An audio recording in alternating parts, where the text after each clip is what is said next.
Today, we want to talk about one of my favorite topics for Yes. sure, and that's the interview and what role the recruiter plays in the interview. Right. And I think it's really important to start this conversation off with an understanding because some of our audience might not know what is a recruiter. Well, I think a lot of people there's different yeah, types. yeah, a lot of people think they know. I mean, the two major classes of recruiters are the in-house recruiter that works for the company and the exterior contract recruiter who may be an independent contractor just pitching in, or an agency doing recruiting. Ideally, if you're going to have an interview for a job, the internal in-house recruiter is a much better asset for you because they're the pulse of the company. And in either case, the recruiter is not working for you. They're working either for the client. I think that's the key that people need to understand. They really need to understand that. And a good recruiter will engender trust and I have worked as a recruiter at an agency, and I know what it's like to interview someone. I really love people, so I'm sure that most of the people who left my office thought they were going to get the job and that I love them because I will always find a way to connect. It's who I am. But many times I wasn't going to recommend them. And if you're at all unclear about how to make sure you know where you stand on an interview, you got to look up the video we have on closing an interview. We're not talking about that today. Anyway, so the in-house recruiter is working for a number of managers. Recruiters are not in-house, typically are not specialists.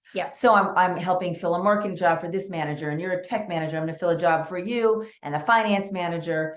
And I'm very busy, and I'm going to be kind of scratching the surface. I'm not going deep because I don't know enough deep. On the hired recruiter side, it can be different.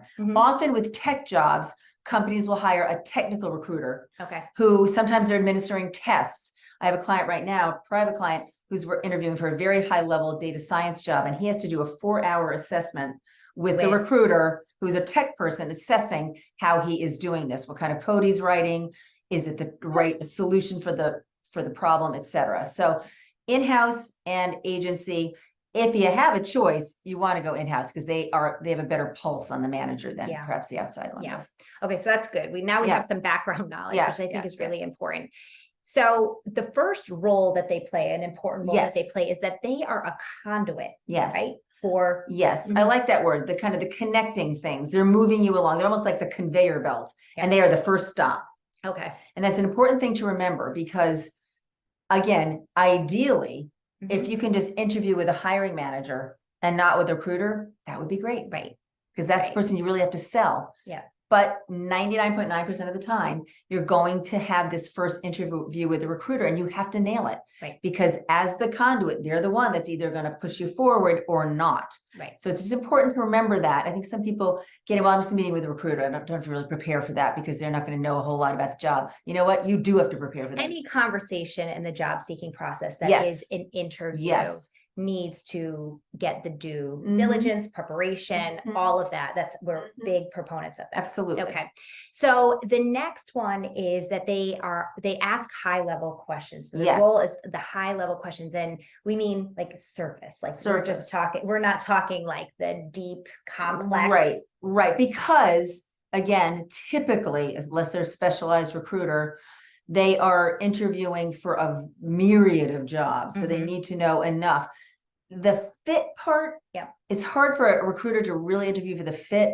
As the hiring manager, kind of know who fits better. I can give the hiring manager or the recruiter some criteria. The quality of the recruiter's questions really relies on the quality of the information given to them by the hiring manager. Exactly. So sometimes and it's not a reflection on the recruiter. It's more a reflection on the hiring manager. If they're terribly unprepared, they just haven't been given enough information. But you can expect more of the kind of cliche questions from a recruiter. What's your strength? What's your weakness? Tell me about yourself. Tell me about yourself. You might get all the way up the line. And you might even get the strength or weakness, but they tend you want to be prepared with that for certain. Absolutely. We should do one on how to answer that question. We'll do that later. So those kinds of questions, they're more likely to ask the popular questions like, if you were an animal, what would you be? Or, if you were a bike, what part of the bike would you mean? We get those questions too. Typically, you're not going to hear that as you move higher up the food chain, but you will hear that at the beginning. So general questions. The key here is especially if you're higher level or just someone who's extremely confident, is to be respectful of the recruiter. They may not have the expertise you have, but remember in that dynamic, they actually have more power than you do at that moment because they decide whether you move on or not. Yes. Yeah. All right. However, they are not the final decision maker. That's right. So let's talk about that. So one of my favorite lines is, don't accept a no from someone who doesn't have the authority to give you a yes. The recruiter does not have the authority to hire you or not. They have the authority to move you to the next level.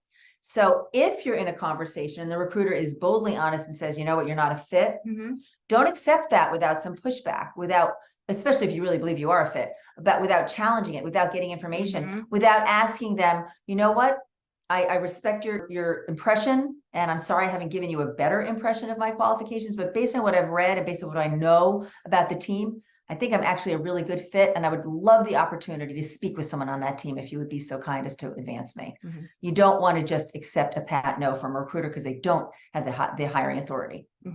And sometimes that's a no, and sometimes that's a yes. But at least you put your best foot forward. Yeah, exactly. Yeah. I think it's also really important to know they are really overworked. Absolutely. So one of the things we teach in our programs is empathy for the recruiter. Yeah. It's really easy. And a lot of them are young. You know, they're 26 years old. They maybe worked in one function, or maybe they worked in HR. They don't have a lot of experience. And now they're being given an unprecedented number of candidates, not necessarily an unprecedented, depending on when you're watching this video. If it's a boom market, then they're maybe getting tons of jobs they have to fill. But even in a lighter market where hiring is maybe just a little bit on stall, they're still getting so many candidates. So regardless, our frontline recruiters are really overworked, particularly the ones who are in-house. If you're working with a contract recruiter, they have a little bit more power to calibrate their workload, but not the in-house recruiter. So they're being tasked with really the unimaginable. I want you to interview 50 people for this job and pick 5 that I should interview myself. That's a big job. A typical interviewer, a recruiter may have 10 or 12 interviews in a day. I can just tell you, in my old company, I might interview 4 or 5 a day. That was exhausting. Yes. It's just, you have to be on, you have to be professional, you have to be thinking, you have to be listening, engaging. It's a lot of work. So in other videos, we talk about how to really win the interviewer over. And the most important thing is to be memorable. And for you recruiters out there, you might want to watch our video that we have on how to avoid burnout. Yeah, that's a good one. That's a good point.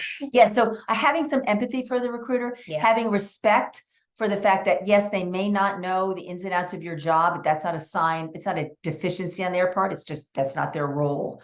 Treating them with respect, treating them with some empathy, understanding that they've got a lot of work to do and you're one of many interviews today. Try to make it enjoyable for them. So I think one of the ways we teach is that empathy piece, but also it's that relationship building piece, that this is a potential ally for you in your job search. And not just an ally and this is played out for our students a number of times.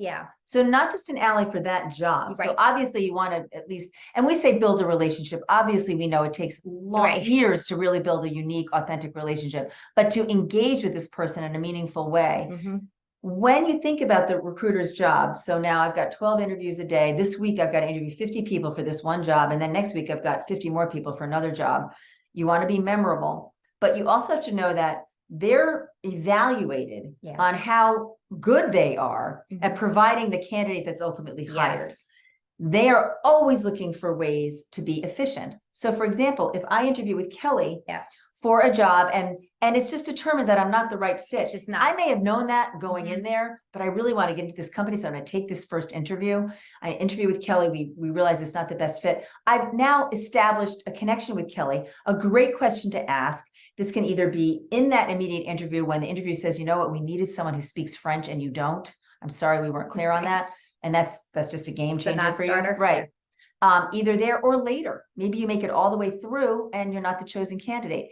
Circle back with that recruiter and say, you know, Kelly, I thank you so much for advancing me. I made it all the way to the final round and then I missed out. I would love to stay in touch with you. I was very impressed with the organization. Can I keep in touch with you about future opportunities? Most of the time they'll say yes, because this is what they know, that Kelly made it, not just past me, the recruiter, but she made it. She made it pretty far. So she was good. People liked her. What does that say to me? That says, I have a good chance of placing her. That makes it easier for me. So if I have those 12 candidates and I know Kelly's one of them, I know I've got one kind of in the bag. Mhm. So that's a nice efficiency that you can provide for the recruiter. Right. And then the other piece of it is, once you've developed that relationship, they may think of you. Yes. Right? Yes. They might just say, you know what?